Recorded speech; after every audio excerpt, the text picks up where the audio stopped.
Have you ever delivered a burn so good that even the person it was supposed to offend was impressed?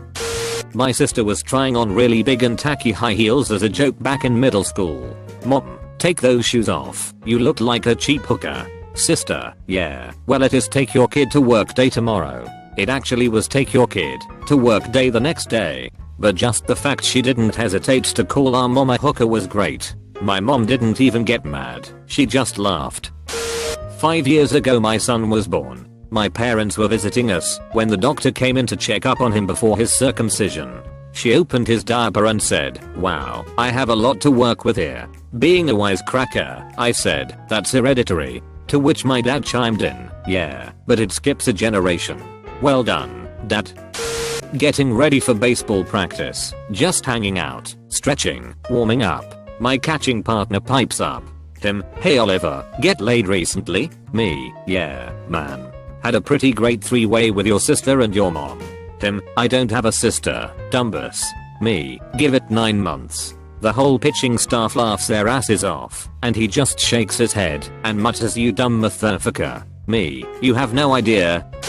I'm a big man, 6 feet 4 inches and stocky. I work in an office where there happens to be a few really short guys below 5 foot tall. It so happens that one day on my way out for lunch, 3 of the particularly shortest guys were standing in hallway talking. One of them says the usual, "How's it going, big guy?" Without missing a beat, I replied, "Looks like you guys are one hobbit short of a trip to Mordor." Got a lot of laughs from them and everyone around. This happened so quickly that none of us knew who'd been burned. Bob, I just finished reading The Idiot by Dostoevsky. Me, "Isn't that the title of Frank's autobiography?" Frank, "Yeah, well, I wrote my autobiography on my dick, if you want to kneel down and read it." Me, "I'm not really into short fiction." Wasn't me, but a friend of mine pulled off the following. A bunch of British guys, including my friend, are at a conference in Berlin and having a big night out at the bar. They challenge some Germans to a beer chugging contest. The Germans win and declare, "Aha, they have beaten you at your national pastime." They are quite pleased with themselves. "That's alright," my friend replies. "We already beat you twice at yours."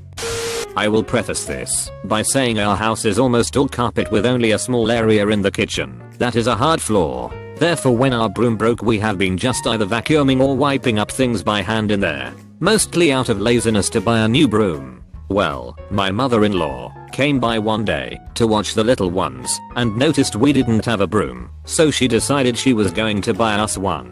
The next time she comes over there is a new broom leaning against the wall next to the front door. I see it as I'm going to the basement to look for something. My mother-in-law is in our kitchen and my wife walks in and says to my mother-in-law, "Why did you bring this broom?" And from the basement without missing a beat I hear her and I yell up, "That's how she got here." She took it like a champ and she laughed harder than we did. TLDR, I called my so's mom a witch and she laughed. We knew a guy who stuttered. I'll call him John. One day another friend was teasing someone who had slept with a girl who was considered a skank. He said, "She's got more STDs than John reciting the alphabet." That not only got a laugh out of everyone, including John, but also the guy who slept with a skank. I was burned so bad that I was impressed. My girlfriend and I were at a pretty busy sandwich shop and their subs came in sizes of 4, 8, and 12 inches. My girlfriend to the person taking our order, "How big is the 8-inch sub?" Me, chuckle, "It is a standard unit of measurement." Us, "What do you mean how big it is? It cannot be any more clear." GF, "Sorry, I'm used to being lied to about how big 8 inches is and want to see it for myself." 5 people in back and the roughly 10 plus customers in the area. Ha ha ha ha, ouch. I was on a canoe trip with a bunch of people that I didn't know too well. I just tried to paddle hard and be useful around camp. Anyways, there was one guy there, Brandon, that just wouldn't stop talking. He had a story for everything. One night around the campfire, there's an unusual spell of silence. Everyone is quietly sitting and enjoying the night, and Brandon lets out a big loud sneeze. Everyone kind of stares at him, jokingly asking if he's okay, and I'm like, he's allergic to silence. Everyone laughed and accepted me into their canoeing group. I have a very large friend. He was recently married. At his bachelor party, he was lying on his back on the floor while the stripper did her show. At one point, she was in the reverse cowgirl position gyrating. and would bend low to really shake her ass. He was trying, get a good view of her shaking, and was leaning his head up to see, but couldn't since he was so large. I said, my god man, if there has ever been a time in your life to do a sit-up, it's now. The whole room erupted in laughter, including him. The stripper laughed so hard she even high-fived me in mid-dance. I'm also quite a large man, and this guy is a really good friend. We often jibe each other about our weight, but this was my best burn on him ever. My 3-year-old son and I were at a grocery store when this one woman walking with her husband decided she would be a biatch. I overheard her talking about how my son looks like a girl with long hair. I responded by telling her to glue her wig in better than maybe she could pass for one. Surprisingly, the husband laughed. 8th grade history class. My mostly bald teacher was doing a presentation and asked the class what was missing from a map he had shown. I blurted out, your hairline. He walked over. Using his hand he pulled my hair back to make me look bald on top and said, this is what bleed black will look like at your 10-year class reunion. Everyone laughed and I was a little embarrassed. Fast forward 14 years. 10-year class reunion. There were quite a few middle school and high school teachers there giving little speeches and telling memories of our class. My old 8th grade history teacher came to the mic and said, raise your hand if you were in my class with bleed black. About 25 to 30 raised their hands. Anyone notice anything missing from Mr. Black's hairline? Everyone died laughing, including myself. My half-bald self.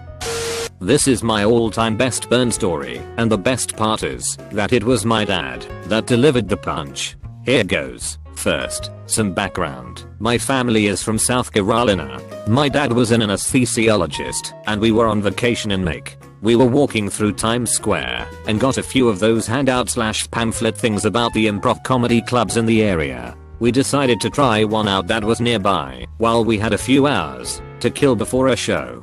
So, we go over to this hole-in-the-wall comedy club and have a couple of drinks. The room wasn't very big, with a small stage at the front and maybe 10 to 12 tables with seating for 40 to 50 people.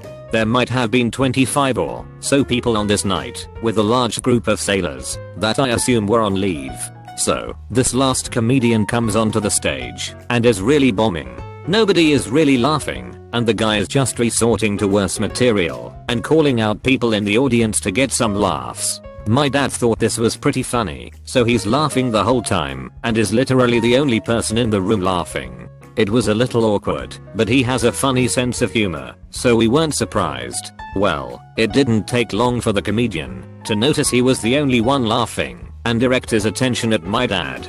He took a pause and let him laugh at his last joke and stopped to ask him, "What do you do for a living, sir?" As my dad was trying to respond that he was an anesthesiologist, he just got the first part of the word out and the comedian interrupted him and said, "Wait, what? You're an asshole?" And, in probably his finest moment of witty repartee, he snapped back and said, "No, just like you, I put people to sleep for a living." Boom. The room exploded and everybody was on their feet clapping and laughing. The poor comedian just walked off the stage without saying another word. It was a proud moment for my dad, no doubt. Witnessed this one delivered to a friend of mine while we were drinking at a pub in Dublin. We go up to the bar to order some drinks. A group of us are visiting Ireland from the US during law school. One of my friends says rather loudly, "We'll have some Irish car bombs." To which an Irishman sitting next to us says, without missing a beat, "And when you're done making those, how about some 9/11s? My jaw dropped anyway. Story setup. I'm a lesbian and was meeting my girlfriend's brother for the first time. He says, "Just so you know, we are a very close family. We share everything around here, if you catch my drift." I responded, "That's great, because I've seen your wife, and I'm ready for my shot." Even my girlfriend's dad cracked up at that. Back during a high school history class, we were watching a show about Hitler's train guns, and the guy behind me loudly compared them to his dick, which I replied without skipping a beat, "You mean it's handled by hundreds of sweaty men?" He high-fived me, and even the teacher laughed. I was at a dinner party with a bunch of Ivy League students, who I normally have no problem with, but this group was really obnoxious. One girl in particular would not stop humble bragging about her fashion sense and how she comes up with ideas that wind up becoming popular a month later. So I said to her, "It's interesting you mentioned that, because when I first met you, I thought to myself, you don't really look good now, but you will in a few weeks." Everyone in the room lost it, including the girl. The dinner party was more tolerable after that. My friend Dave was a notorious life of the party type of dude. He was known for his blue sense of humor and inappropriate behavior. I showed up sober to a large deck party, and he was drunk, doing his thing. He had a chewed up dog toy he was using as a prop in his shtick. I knew he'd eventually get to me. When it was my turn, he went into some bit on how I left my boyfriend on the floor for the dog to play with. I told him the last time I saw that particular bone I was rogering his mom with it, and that he should ask her. I timed it well, and about 20 people heard. I think that was the only time I was ever funnier than Dave. He died a couple of years ago. I miss him. Alcohol addiction is a serious disease. At one job I had a coworker with whom I would trade your mama jokes with. One day he showed up late, and I said, "Mike, you think you can just show up 2 hours late? What the hell, man?" And he replied, "What can I say? Your mom makes a mean breakfast." He won that round. This happened in class while I was reading this thread. Teacher, anyone helping with the Special Olympics tomorrow? Student, I am. Teacher, I said helping, not participating. Followed by the class cheering. Wrecked. Background, I'm half Mexican, half Arab. I don't really even consider this a burn. I was trading insults with a coworker one day. Really, I was just swearing at him in Spanish. He looked at me and said, "Why don't you shut up? Take that towel off your head and wipe the water off your back." All I could do was shake his hand and concede defeat. When I was waiting tables, I ran food to a coworker's table. Mind you, this was at a standard family restaurant in the $5-10 per plate range. We had no Michelin stars. I took the food to the table and set it down, one at a time, starting with the hand that held only one plate, as you do. An eye roll came across the face of one of the men at the table. This man's hair color changed abruptly from brown to reddish around about the equator of his head. I thought, "Nice hairpiece, pal," to myself. And then he said, "Next time, why don't you start with the lady and always serve from the left? What kind of place is this?" To which I smiled.